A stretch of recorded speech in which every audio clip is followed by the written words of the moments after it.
Hey, what's up, everybody? Marty Griffin here. If we've never met before, it's a pleasure to meet you. I'm glad you're listening. This is the Golf Strategy School podcast. It is really the only podcast out there to help people get over those milestone scores of breaking 90 or breaking 100 if you're still working on that. If you're working on breaking 80, I've got stuff for that too, but you should probably check out our Facebook group for that. Today, what we're talking about is something that is brand new to me, and I say this with all sincerity. I don't get surprised very often when it comes to golf content and golf research. For the most part, it all makes really good sense. And trust me, what I learned in this interview also makes really good sense. I had just never thought of applying these two different practices to each other. So today's interview is with Kyle Alderink, and he is one of the creators of mentalgolftype.com, where he teaches you more about how you can improve your mental game based on what type of Myers-Briggs style personality you have. Now, I have dealt a lot with Myers-Briggs personality types because my career dealt a lot with adult education and how do we really make sure that we're connecting with people and we're engaging with people.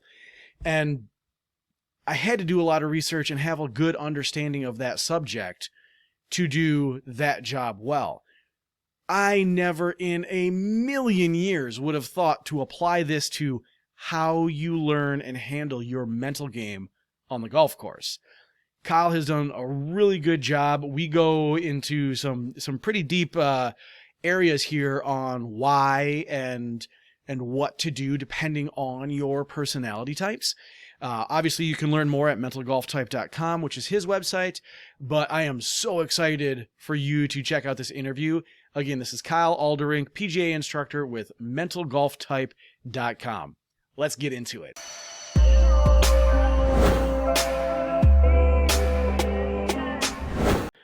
Hey, what's up, Golf Strategy School? I am back here again with another interview. You know, I like to try and get experts in and help us kind of better understand all the different aspects of our game. So today I am joined by Kyle Alderink. He is a Golf Digest top teacher under 40, and he is a partner for the website Mental Golf Type. And Kyle reached out to me because we're both kind of in that mental game space where, you know, we try and figure out how we can make this more relatable to the kind of every person, the weekend golfer, because I think for a lot of folks, when it comes down to mental game, it's like, oh, well, that's just something the pros are born with. Absolutely not. Holy smokes. This can be practiced. This can be improved. You can learn it. So Kyle, thank you so much for joining us on the show today. How you doing? Doing great. Thanks for having me. And I gotta say, I'm impressed. You're probably the only person in the history that's got my name right the first time. So well done. I will take that as a badge of honor. I absolutely didn't Google it at all. You'd be, I mean, I don't think you'd be shocked to know that. I mean, pretty much everybody calls me Keel to start. So, you know, I've learned to respond to both, but yeah, no, it's great to be here. I appreciate it. And, you know, it's cool to talk with you because I know we do share a lot of the same values and things. So this will be a fun conversation. Yeah. And so kind of on that topic, you know, you reached out because you wanted to talk about the mental game. Obviously, that is a very, very wide subject. It can be, at least. Where do you feel that you kind of came to find your, I don't want to say like respect for the mental game, but your kind of superpower of teaching the mental game? Yeah, no, I mean, great question. And it was a journey. You know, like everybody, I knew nothing but technique. You know, when I started coaching, that's all I knew. I mean, I associated good swings with playing. I mean, when I played, that's what it was. I worked on my swing, and everything score related was all due to swing. I mean, even when I was missing, you know, 5-foot putts for birdie, I was like, I got to hit it closer. I mean, that was my mindset. So, you know, I got into coaching, and that's essentially, again, what I knew. And I kind of geeked out on it. I was studying swings. I was watching hours and hours of swings on YouTube. You know, studying what's the magic here, what's the positions. You know, I was looking at it in that route, and I felt like I got really, really good at teaching swings and making them look a certain way and teaching cause and effect. But I still had this like gut feeling like people just weren't playing as well as they could. And I started making it a point to go, like I got to watch this in action to see what's really going on out there. And I mean, I've had mentors and people tell me to do that all the time. And everybody says it, like you need to go watch students, but people say it, but don't do it. I was like, Yep. I got to make a point to actually, because it's hard to do as a young coach. You got the option to fill your lesson book and make money, or you take the day, don't make money, and you go watch players. That's all. I mean, it's not an easy decision as you're just building up your business. But I was like, I got to do this because I got to see what's going on. And I started seeing things and attitudes and behaviors and situations that I just kind of realized it's like I just never prepared these players for this. I never prepared them to handle adversity and just all the things that come with that game, and seeing the negativity, the bad reactions. So I started getting my hands on everything sports psychology, mental game related, and it all spoke to me. A lot of these things like spoke to me. I was like, that's the answer. This is the answer. I need to teach everybody to, just, be positive and to, just react to targets and things that are really into everything. And then the other revelation I started to have was that was only working for a small piece of the population. I was like, why are some players not doing well with this? When I get them away from some things and I get them away from, like, I didn't want people lining the ball up. I thought that was making them too restricted because that's what I did. Right. I was like, I just think you can make a freer stroke and react to the target better if you weren't lining the ball up.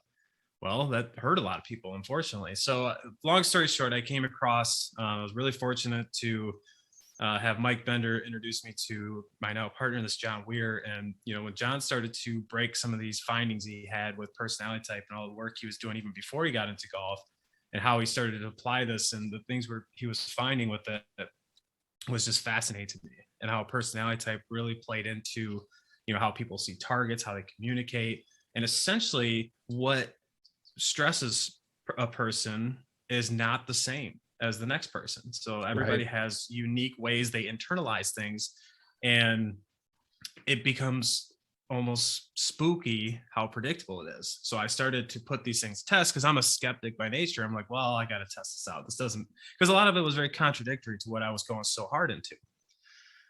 So I started testing everything with focus band. He's just like, he was promoting, test it with focus band, prove me wrong. He's like, I've been trying to debunk this.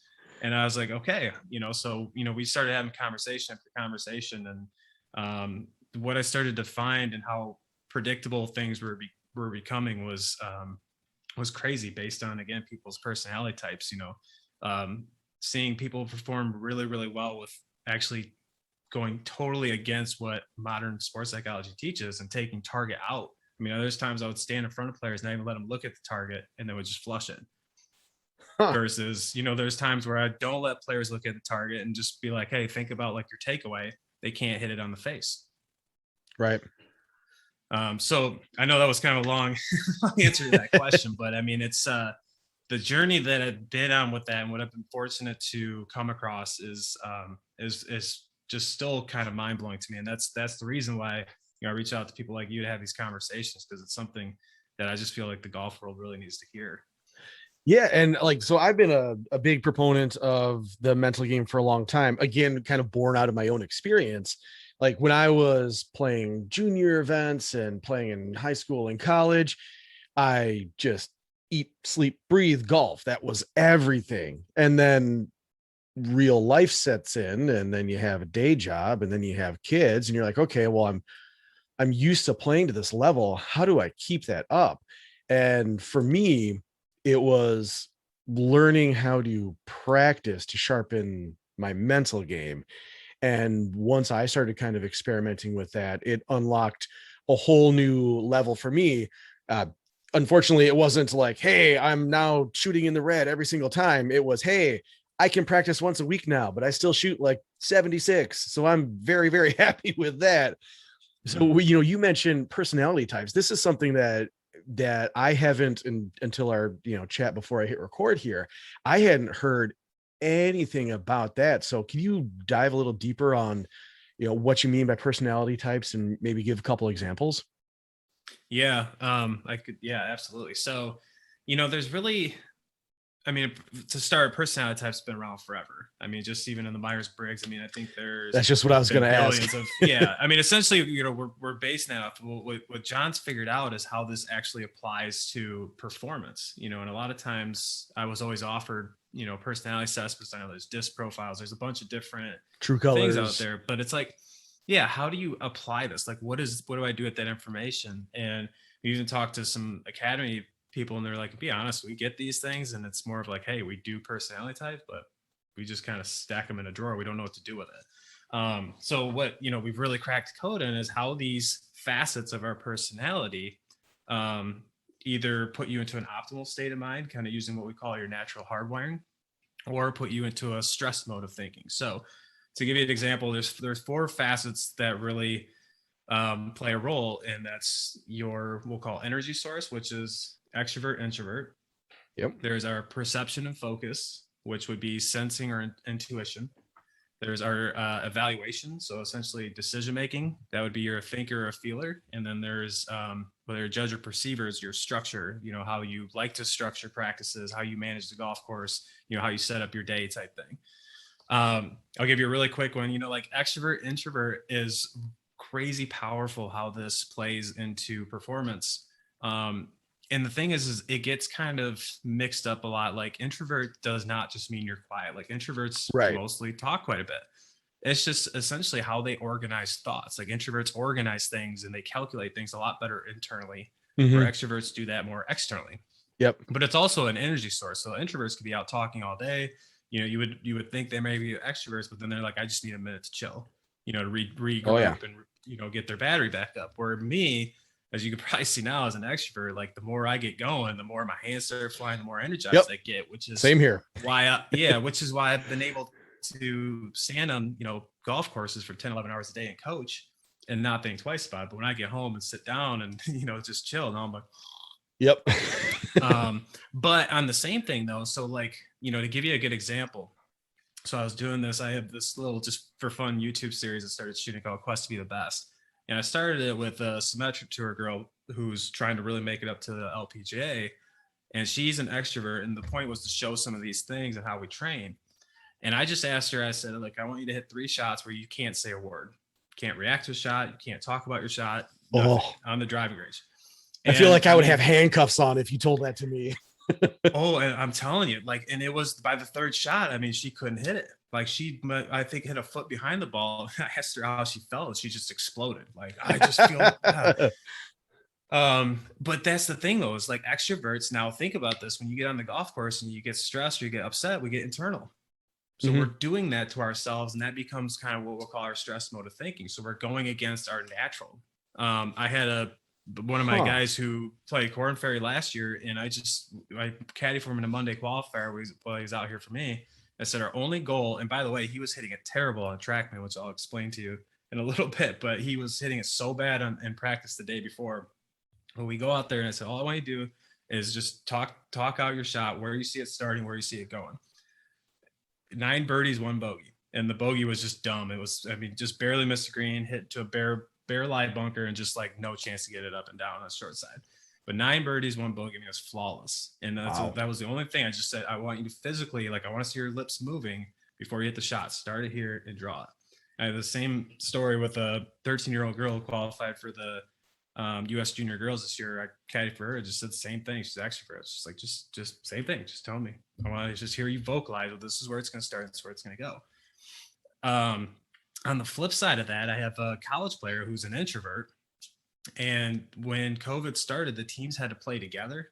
I don't know if you know that whole story, but they had to play in like a 5-some with their own team, so they weren't mixing up with other schools. Yep. So the coach is in the group, the whole team's in the group. So this kid's an introvert. He's the really like peaceful introvert, like just let me do my own thing in this peaceful world. And the coach was every shot making him talk it out. Let's talk out the details. And this is somebody who was averaging 73.7, I think, at the time, and shot like an 85 or 86, I think it was. Wow. And they got in like a verbal beef because he just exploded. So when he gets stressed and gets upset, he's lashing out. Like, it's the opposite.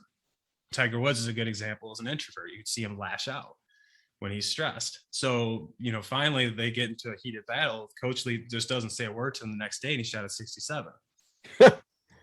So it's like that. I mean, that one to me is like the one I just get so like still to this day. I'm like the what it's like a power almost, but it's so predictable. Again, when you see an extrovert, the first thing they do is they pull and they get internal, they get pretty negative about themselves. So learning to stay vocal, learning to, just how to chat, how to talk, how to hum songs and just things like that. And then the other Yeah. 4 hours of golf that we're not actually executing a shot, how we're operating, those things matter too. But also how we're, going through these shots on the golf course. That's awesome. So like I know for Myers-Briggs, I'm ESTJ. My wife tells me that I'm a trained extrovert because she was a theater major and I used to be kind of like to myself, but it's not like you were saying introvert extrovert isn't like, oh, I like to talk, or oh, I'm a quiet person. It's where do you draw energy from, or what drains energy from you. And anytime that I was like with my clique of friends, I would be going a mile a minute and I would have all this energy. And it's funny you say that, you had your student actually just like verbalize their visualization process, because that's exactly how I teach it, because it's what's worked for me. I actually have to talk it out. And I tell people like on the first tee, if they've never played with me, I'm like, you're probably going to hear me talking to myself. I'm like, I'm just a chatterbox. It's my visualization process. You can completely ignore me. If I really am talking to you, I have no problem being like, hey, buddy, yeah, now like you're in my way, scoot over. But it's really cool how, yeah, and I can definitely see as an extrovert and who, I'm someone who has done a lot of the disc profiles and stuff like that. Uh, I can absolutely see how having an introverted player, asking them to visualize and bring it forward, would definitely just mess with their chi and just kind of put them Mhm. in that uncomfortable space. And it's a very slippery slope. Like once you get in that uncomfortable space, it's really hard to get that traction back to where you're comfortable. So yeah, that's a really interesting thought.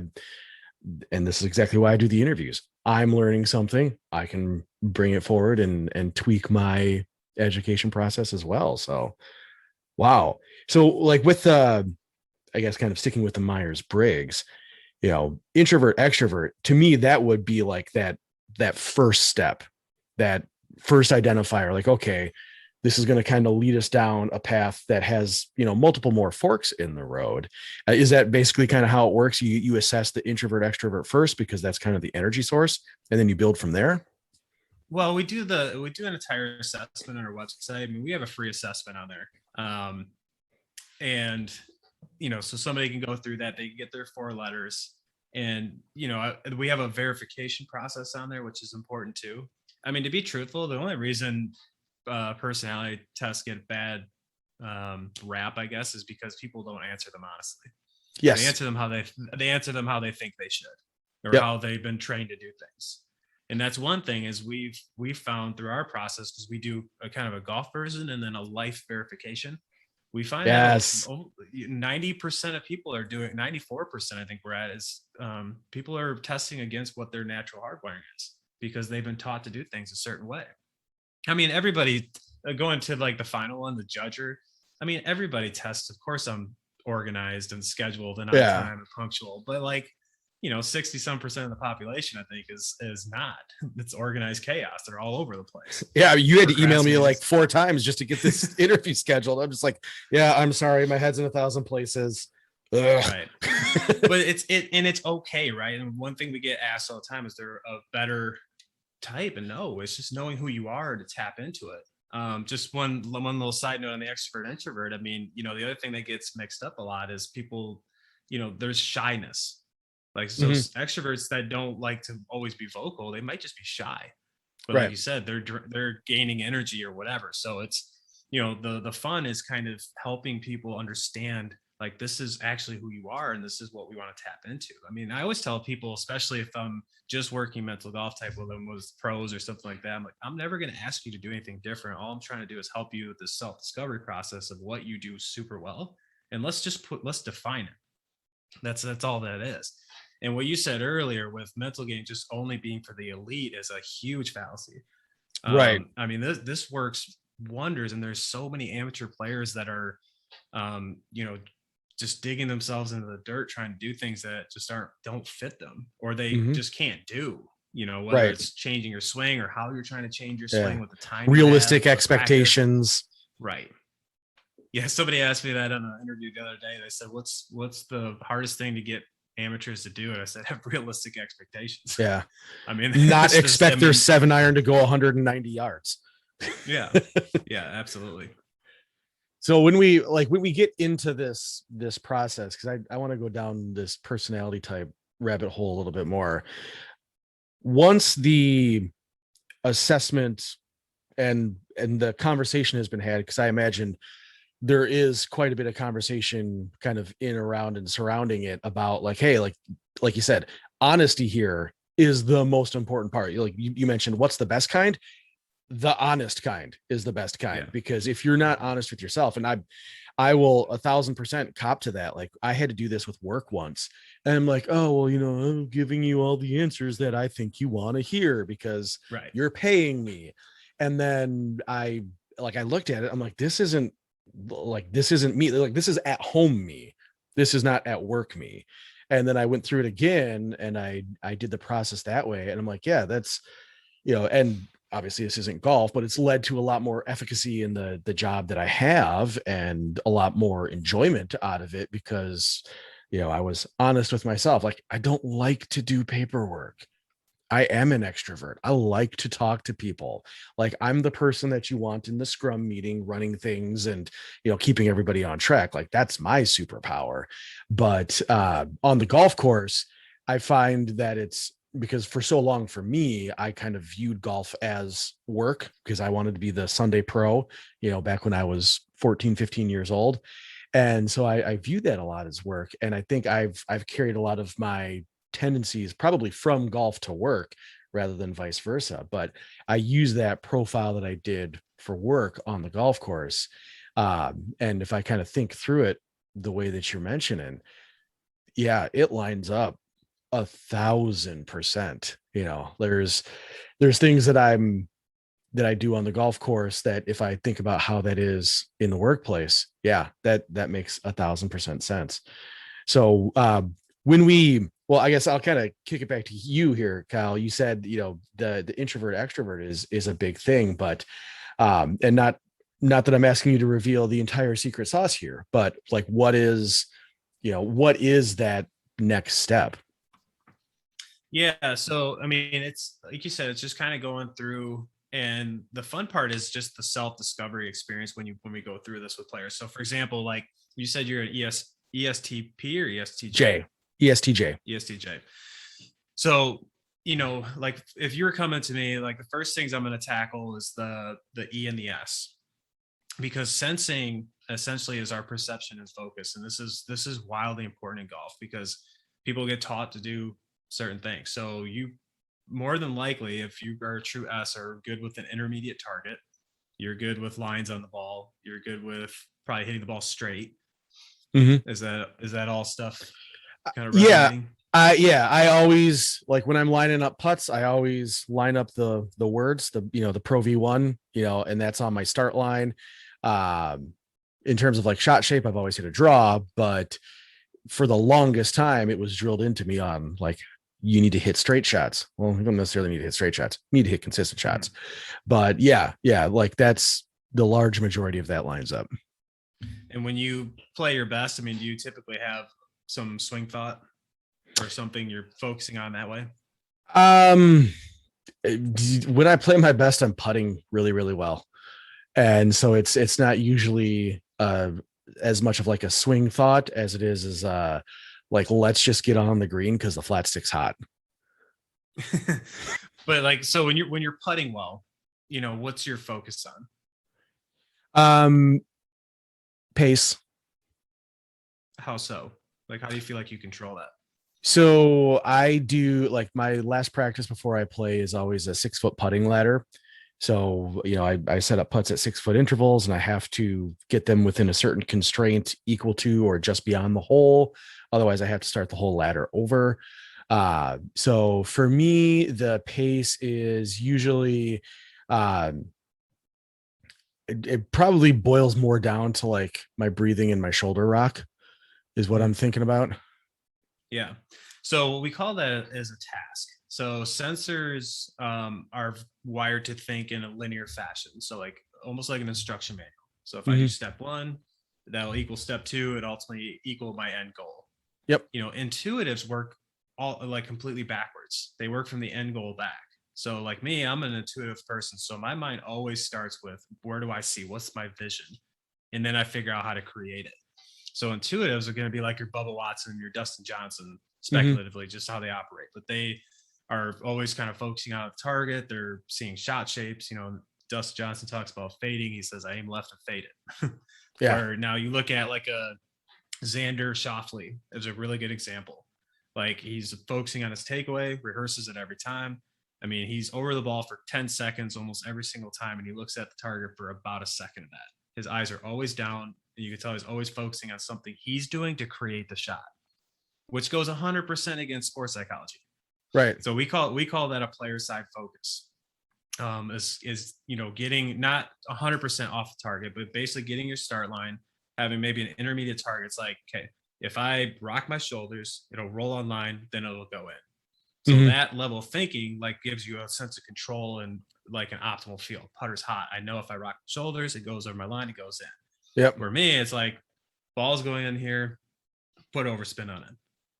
Essentially that's it. It's like a different holistic way of doing it. But if I get into rocking my shoulders or what my stroke's doing or anything of that sense, like I will miss putts to the cows come home. I can't do it. Huh. Same thing. So It's the same thing in my swing. Like, would it make sorry. sense then? Because I've got like my process, like inside of 6 feet, we're just trying to make the putt, but like 8 feet to like 15 feet, I break it into two putts. Outside of 15 feet, I'm probably breaking it into three or four, depending on the distance. And I'm looking at each individual segment. The first segment is going to go from here to here. Then, if the break is correct, it's going to go from there to there, and then it's going to keep drifting. And so does that kind of line up with what you're thinking based on my S? Yeah, I mean, it's parts and pieces is a good way to put it. So it's like a chunking type thinking, Mm-hmm. and putting the pieces together, which is why again sensors like Justin Thomas, Justin Rose, Xander Schauffele, you always see them kind of rehearse that piece of their swing. They're always rehearsing a specific task or a specific move. Where again, like your intuitives are just getting up there and swinging based on a feel of what the shot's going to do, type thing. So ball's going to hit a high fade. This is what high fade feels like, and then go. So it's working kind of backwards, where Sure. sensors work from the beginning forward. So me, like when I see a putt, I see a humongous road, like huge. And that's what brings intuitives comfort. So like aim small, miss small is really the kiss of death for an intuitive player. That's exactly You know what I what I mean? think. I get hyper specific, like blade of grass level targeting with mine. Yeah. Yeah, and I mean, there's players when I was able to help them get out of that, they were like, "Oh my gosh, like I just feel so freed up. Like I can finally just swing." I always felt so constricted and like, is my aim right? And they get so into that when they get into that player side, is my grip right? Everything gets uncomfortable because their minds aren't wired to process information like that. And intuitive mind works more off of a vision or a picture, Sure. where again, a sensor's mind is more of that kind of step by step. Like that stuff all makes a lot of sense. So again, it's two different ways, but again, see, like that intuitive stuff all spoke to me, and I started doing really well with it. So I started teaching everybody that. But when I got people into bigger zones and shapes and stuff like that, and feels like that started to not work well. Like I would have taken you if I before I do all this stuff, and I'd be like, man, you got to stop focusing on something so small. Let's open that up and free this up. You know what I mean? Yeah. And I would use the example of like throwing a ball to somebody. Like if you just throw a ball at me or throw it to me, like that's pretty easy. Or when I pitched and the catcher was always like, it's just like we're playing catch. Instead of focusing on a little piece of the glove, I focused on the whole shape of the thing. So that stuff always resonated with me. And I feel like, again, I got a big fairway, a little downwind. I can go up there and rip it. Like that's my most accurate. I'll be the most accurate all day with bigger targets. Where big targets for a sensor typically stresses them out. And again, I have some very interesting videos on our websites of me taking two different styles of players through this stuff, an intuitive hitting through a big zone versus a sensor and vice versa. And you can see immediate flips, which is crazy because everybody asks if it's staged. And I'm like, I promise you it's not. And I even asked the players, like, this isn't staged, right? I mean, we're literally asking a player to do one thing. Hey, I want you to aim at this small piece and think about some of your swing. They can't hit it. And then flip, like, all right, let's get your eyes up the target, focus on your shape, boom. And then with the different player, that exact opposite effect happens. So like I said, I started putting this all on videotape because I was like, I want to really like study this, you know, Right. you know, and I've been able to study this with John for a long time before I really started pushing him to like, hey man, the golf world needs to see this stuff. Mm-hmm. You know, regardless if we partner or not, like I will help you get it out, however, because it's crazy what I was finding. Because this is, I mean, like I said, some of this can be contradictory to what's out there in the norm, but what kept showing up just kept resonating. It was validating it with the focus band too. And to see different people light up in the green different ways was just, I mean, like I said, I had to video it because I was like, I need evidence of this. Yeah. And I want to review it and make sure nothing is like out of the norm. So, I mean, I was spending a good 2 years of doing these kind of things, testing and evaluating before I really just what was like, John, we gotta go all in on this. That's awesome. Well, and I know you said that you've seen, and you mentioned the example of, you know, nine birds in a bogey or 8 birds in a bogey. Like once you were able to find that fit with the student, obviously different players are going to have different levels of experience. You know, not everybody's going to just snap and have like a fantastic round like that. But what do you find? And I have my thoughts on this, but I'm going to wait for you. What do you find are the keys to getting the most out of this type of training? To getting the, I'm sorry, it's cut out there. Getting the most out of what? To getting the most out of this like personality type training and assessment. Yeah, I mean, it's just commitment, you know, and I mean, getting people to understand it and to really buy in. So one of the challenges is, we'll call it player envy, is a word I use a lot. Is Sure. You know, people see players doing well doing certain things, Yep. and it's hard to maybe say, hey, you're not wired to do that, but because some players do it. So for example, TrackMan is not good for some people, and that's why there's a lot of debate out in the world. Like you got some like a lot of coaches saying, oh, they should just be out there, you know, get off a TrackMan, and you got other people who are all wired up. Well, some people that's good for, and some it's not. I mean, all this stuff works because it's out there for a reason, but it's like, who does it tailor to? So right. Like if you try to, for a kid, for example, and they see all these players with TrackMans and things like that, but they're not quite wired to do that. You know, that's sometimes that can be hard, especially convincing the parents, like, look, I mean, it's an okay thing to check every now and again, and check the spin and the yardages, and there's good uses for it if you're careful. But if you get really into, you know, questioning your path and angle of attack constantly, like, you know, that's not good. I mean, I had a kid that just getting all frustrated on it because her path was 4 degrees into out, but she likes to hit a draw. I'm like, why does this even make sense? You're getting stressed out. This is like the numbers you want. Yeah. But you're getting doing what you want to do. It's not zero, right? I mean, people have been conditioned, I got to be zeroed out. So that's more of the challenge, I'll say. But like the great thing is when people start to understand it and they really just kind of do what they're tailored to do, they feel an immediate sense of calm. And that's one thing. So to give you an example of just using personality, everybody's done it at some point because everybody has that breakout round by accident. Yep. I mean, I had some rounds when I was a player that I just went lights out one day for no good reason. But I remember thinking to myself, and anybody I've ever talked to that's done this always says that felt so easy. Mm-hmm. Right? It always feels so easy. And why can't I do that all the time? And now with what I know, I can go back and I remember vividly what I was doing. I was just, the way I phrase it, I was being an athlete, hitting shots. I was flighting them. I was fading them, drawing them. Everything had intention. I wasn't going out there with a stock. And that's when I always played my best, is I step up to every shot with, you know, a vision and hit it in terms of like an athlete, you know. And again, not everybody's wired to do that. In fact, 75% of the population speculatively is not wired to do that, which is why we don't see a lot of Bubba Watsons. Right.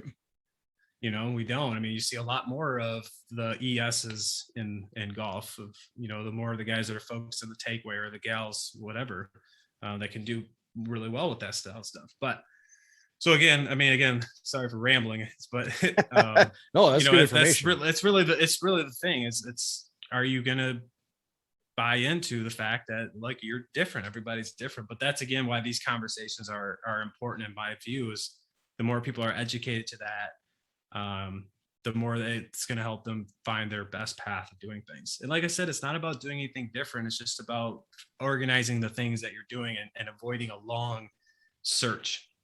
And Right. essentially I was on that long search as a youngster, you know. Same here.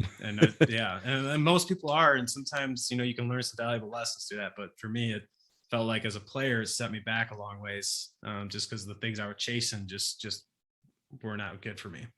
Yeah, I really like that idea of commitment. And what I was going to say is kind of honesty. And to me, honesty and commitment really go hand in hand, because you know, Sure. if you're truly buying into something, you are going to be your, you know, your vulnerable, honest self during the process. So you can get, you know, kind of as close to that core person as you are, so you can make those adjustments, you know, maybe tweak your mentality, your thought process, things like that. Hmm. Yeah. Yeah.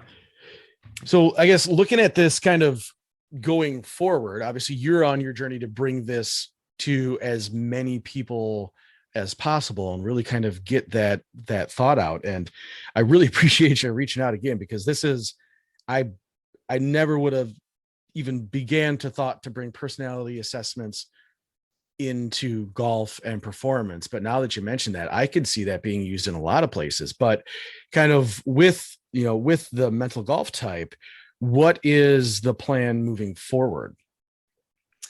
Yeah, I mean, the plan is, you know, we're getting it into a lot of different things. We're getting into some academies. You know, we're in conversations with a couple of big academies, um, and just hopefully, you know, spreading the word through that. I mean, we have a handful of colleges that are using it, and you know, we're involved in.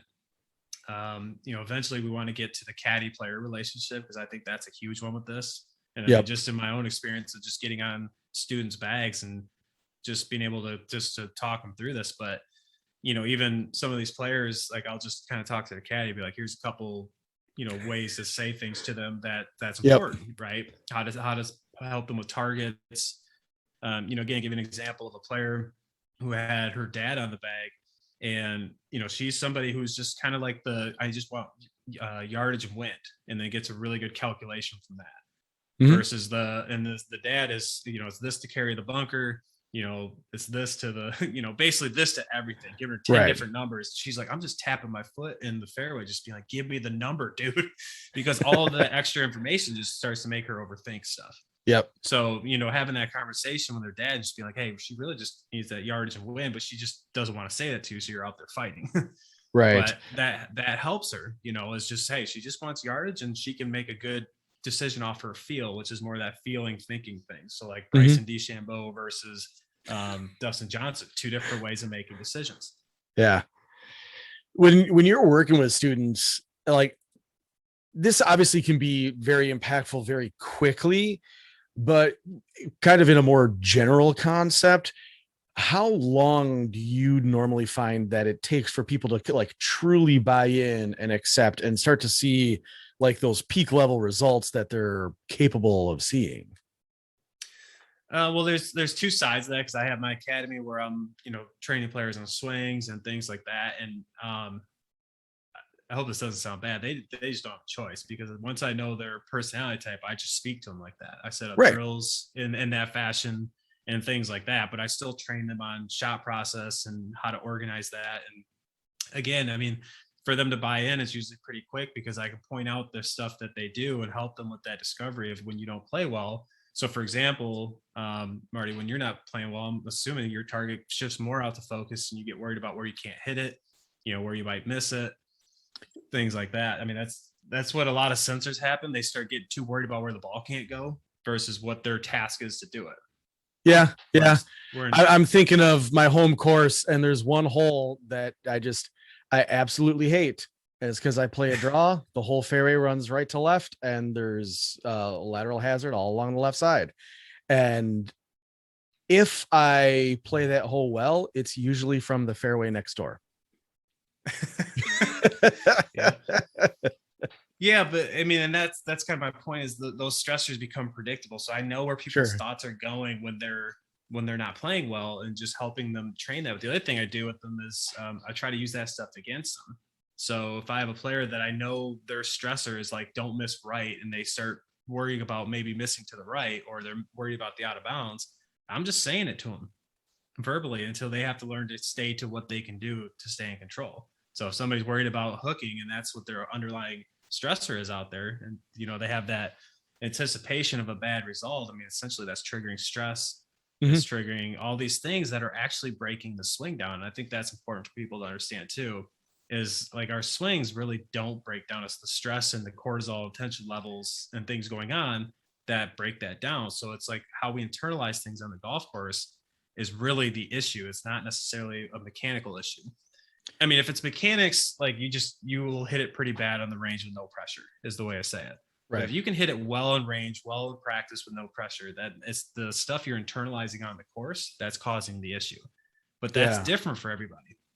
That's what I'm saying. You and I are going to have different stressors out there. Like I Yep. get too into my own stuff, and I can tell you, like I always start questioning: is my swing out in front of me enough? Am I good at the top? Like I get so into my positions, I forget about my shot. My mind just can't process that, so I start hitting it all over the map. And then I go and I go even more down that road. It's like, oh gosh, like now where's my Self-fulfilling weight at? prophecy. Yeah. Right, it is, but like now when I know those things, I can shift, and I just got to go back into like, look, start it left and fade it. When I can keep my mind there, like my swing reacts to that, and I can always do it. But I think start left and fade, swing's always out in front of me. I know my positions are good, and it's just a different way of thinking, right?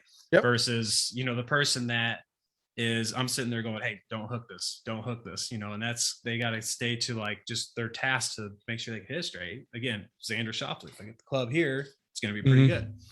Yeah. Well, I mean, and I think of, and I thought this instantly when I saw John's name. I'm like, oh, well, Mike Weir was, he would always take that club back to first parallel like 2 or 3 times in his practice, and then he'd hit the Mm-hmm. shot because he wanted to make sure he had that one piece takeaway. You mentioned that, you like if someone is kind of getting hung up on what is going wrong or what the stressor is, you just mention it. You're not mentioning the stressor itself, are you? You're mentioning what they should be doing rather than what they're focusing on, and kind of that's what's causing them to get in their own head. I mean, both. Like, if I'm really training somebody to like get mentally tougher, and really get their focus in the right spot, like I'm trying to use their stressors against them because I know what they are. Okay. So, for example, like if I'm with me, or like I had a player recently that's wired very like me, and was getting really into his own swing, I started to be able to shift him off of that and seeing shapes and stuff and hitting a nice little draw. And he's like, man, I just know I can hit that draw all day. It's like, cool. And then once he started getting comfortable, I said, yeah, swing's looking a little inside there, dude. And like right away, I was like, really? And then started like freaking out, hitting it bad again. Okay. And I'm just sitting back here smiling. He's like, hey, you did that on purpose. I was like, yes, because this is what happens when you play poorly. So randomly, I'll throw that at them and I'll watch them Sure. spin, and they got to work themselves out of it. And I think that's one of the most valuable things with this is to understand, and you can recognize and catch yourself doing these things right away. I mean, again, going back to the beginning, an extrovert getting quiet. I mean, as soon as I know I start getting too quiet, like something's up. Mm-hmm. So it's like just making a point to go across the fairway and start a conversation or do anything to just get you vocalizing again, or just, hey, I'm going to start this ball, right out there and fade it. And I mean, I encourage you to do this too, because it's almost spooky. Just go talk out your start line and what you're going to do to hit it. And like, it starts going and doing exactly what you said. It's weird. Yeah, that's part of my pre-shot routine already. Is like that is my visualization. So I like the think box, play box mentality that helps me kind of separate my process. And so when I'm in my think box, I actually say it out loud. I'm like, all right, I want to start this, but I'm hyper specific about my start and stops. I'm not like, oh, I'm going to throw it out right, it's going to come back, we're going to call it a day. I'm like, all right, I'm going to go 1/3 into the bunker. That's the start line. It's going to come back. It's going to land like just short and just onto the green. It should release to like the back third. And that's my every single time process. Well, and that's interesting, right? Because I mean, you and I are speaking an entirely different language. But I like, mean, we are. yeah, it's I think it's like it's all English, but it's different accents. So it's like like I've got the up north, oh hey there, Wisconsin end of it, and that's my whole very detailed analytical like process. And you're the no, don't worry about it. It's good, y'all. Like just Well, throw it left it's and funny let too. it peel back. Yeah, because I mean, you're an ST and I'm an NF. I mean, we operate very, very Yep. differently. But we can come to the same conclusion, which is ultimately the end goal. Mm-hmm. But what's going to put you into a more comfort, optimal state of mind, which essentially is just a lack of stress. I mean, that's how we define the zone.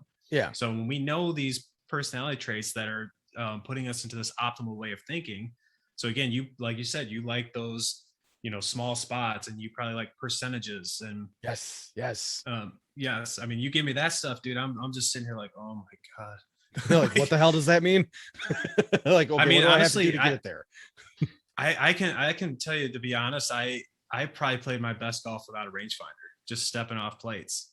And it's funny because one of the college teams I help, the coach is exactly like me, as an ENFP, and he tries to get his players to do that. And this is kind of what helped the team get moving. I don't like to take all the credit, but um, what is it? 6 out of the 7 girls are all STJs, and I'm like, Huh, dude, they need this ain't gonna rangefinders, they fly. need Yeah. precision. Yeah, Yep.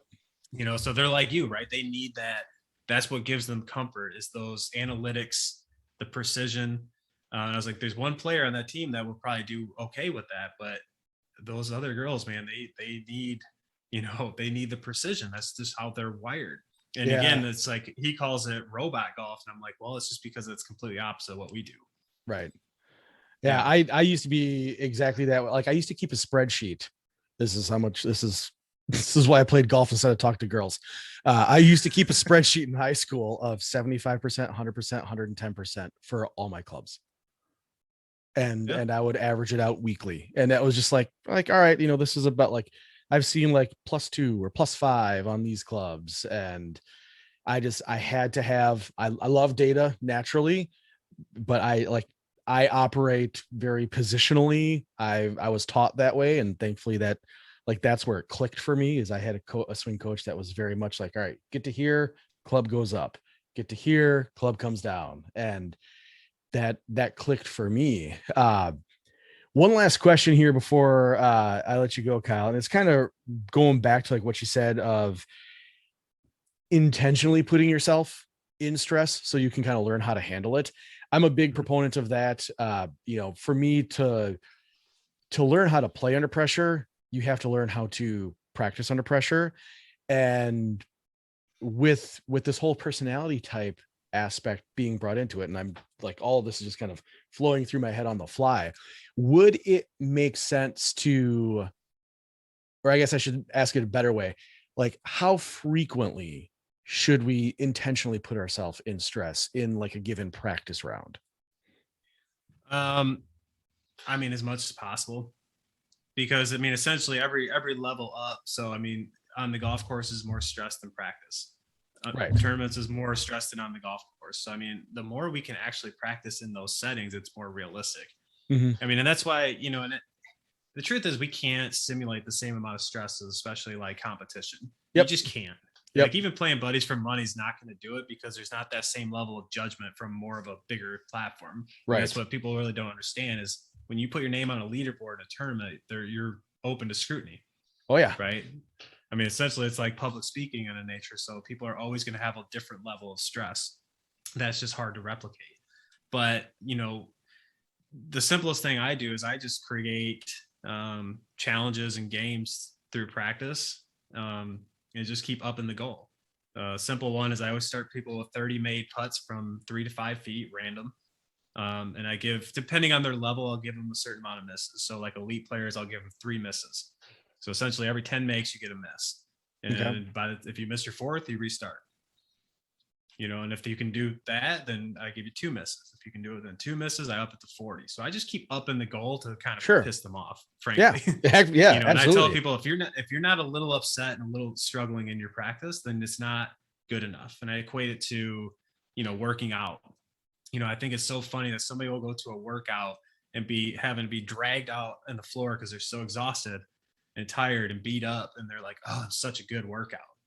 But when Mhm. golfers struggle at all in practice, they're like, It's "Oh the my same god, this is thing. terrible." Yeah, right. It is the same thing. Yeah. But we give ourselves a pseudo confidence of, I'm going to hit 40 balls and 20 of them are good. And like, look how good I hit it on the range. When do you really? Yeah. And is there actually any kind of game like situation? I mean, yesterday I had an elite girl, an eighth grader out, and I mean, every time I'm having her just step back, I'm like, you don't need to do your full process, but at least walk into the ball like you do when you play. You don't step in directly from the side when you Right. play. So how's that even real? And she's, I'm like, really? Is that tedious? Like, Yeah. to step back. No, turn, she's and just walk back into 13 a shot. because I have a Yeah. 12-year-old and I know how that works. Yeah. But it's like, it's building those habits. And I mean, one of the simplest things I just try to get people to do, I'm sure you probably do too, is I just don't let them tip a bucket over. Oh, yes. If I have Yep. a It's got to be I at least just don't 20 let feet them do it. behind you, and you can only grab one at a Go time. walk and get it. Yeah. Mhm. So I call it like basketball. I say you got to take it back. So I'll have some sort of rope or line or something where to hit another Sure. shot, you got to either go get the ball or you got to walk behind that line and reset. Yeah. I just Yeah, well, don't let and that's players very step similar into it. to that's real similar to like think box, play box stuff. It's like, all right, you Yeah. don't have to go through the full think box, but you have to remember, like how we transition from it. That's the idea for me. Wow, this has been a really, really eye-opening conversation, Kyle. I really, really appreciate it. Thank you so much for being on the show. I'm gonna kind of kick it back to you for any last thoughts, words. I mean, most of my audience is coming from like that kind of weekend golfer standpoint where they're struggling to get that, that first score in the 80s or something like that. Any last words of advice for the audience in that realm? Yeah. I mean, I just encourage them. This is arguably more important for you than it is the elite player. Yes. I mean, it really is. And I think that so much more fat to trim. Yeah. And, when we talk mental game too, I always kind of alluded to it as some like meditating and, some just a weird some connotation woo-woo of it, zen stuff. Yeah. It's really not though. It's just understanding how you're wired to think, not asking you to do any crazy, weird things out there, but it's just understanding like, look, this is how you're wired to communicate. This is how you're wired to work on your swing and think about your swing and see targets. I mean, when they can have that, it saves so much time. And I think that's why that's even more important because I get it. It's somebody who has kids and is busy all the time. Like I hardly ever play, but I can still go play pretty well because I know still how to think. I mean, I literally play like probably 4 times a year at this point, but out of those 4, it's usually pretty good. And I can tell you, when I started to play against one of the clubs I was at a few years ago, I was like, I'm going to make a point to play the members in a money game just to compete again. And as soon as I went out there, I started playing terrible because I got into all that stuff. As soon as there was a little stress on there, I started questioning my swing. I was like, oh my God, I've practiced. I don't know where my swing's at. And one day I was out there, I was like, God, I'm just going to hit my fade. And I went out there and started playing well again. I just hit my fade all day. Like, that's all I cared about. So, I mean, it works on every level. And again, it is very important for the amateurs to understand these things because it can help them understand what information to be looking at. So even if they're the ones on YouTube searching, like, what coaches might be worth watching, is it worth watching more of the technical positional coach, or is it worth watching somebody who's a little more of the feel oriented, all of these things just can help create a quicker blueprint to, those goals you're trying to get to. Yeah, that's awesome. Well, thank you again, Kyle. For anyone out there listening, you can get more information at mentalgolftype.com. I'll put that link in the description of the episode, so you can just click on over there. And aside from that, you have your own podcast, don't you? We do. We just finished off a season 2. We're not as active with it.